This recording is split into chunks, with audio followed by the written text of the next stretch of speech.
ಶ್ರೀ ಗುರುಭ್ಯೋ ನಮಃ ಹರಿ ಓಂ. ಹೋಮಾದಿಗಳನ್ನು ಮಾಡುವಾಗ ಸ್ವಾಹ ಅಂತ ಹೇಳಿ ಆಹುತಿಯನ್ನು ಕೊಡ್ತೇವೆ. ಆ ಆಹುತಿಯನ್ನು ಕೊಡುವಾಗ ಸ್ವಾಹ ಅಂತ ಹೇಳಿದ ಮೇಲೆ ಕೊಡಬೇಕು ಅಥವಾ ಹೇಳುವ ಸಮಯದಲ್ಲಿಯೇ ಕೊಡಬೇಕು, ಪೂರ್ವದಲ್ಲಿ ಕೊಡಬೇಕು ಅಂತ ಪ್ರಶ್ನೆ. ಅದಕ್ಕೆ ಪರಾಶರರ ಮಾತಿನ ಮೂಲಕವಾಗಿ ತಿಳಿಯೋಣ.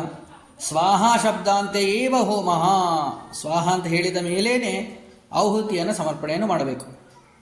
ಯಾಕೆ ಅಂತಂದರೆ ಅದಕ್ಕೆ ಹೇಳ್ತಾರೆ, ಸಕಾರೇ ಸೂತಕಂ ವಿದ್ಯಾತ್, ವಕಾರೇ ರಿಪುವರ್ಧನಂ, ಹಕಾರೇ ಬ್ರಹ್ಮಹತ್ಯಾ ವೈ ಆಹುತಿ ಕುತ್ರ ದೀಯತೆ.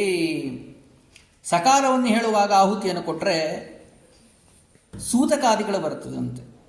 ಇನ್ನು ವಕಾರವನ್ನು ಹೇಳುವಾಗ ಆಹುತಿಯನ್ನು ಕೊಟ್ಟರೆ ಶತ್ರುಗಳು ಜಾಸ್ತಿ ಆಗ್ತಾರೆ.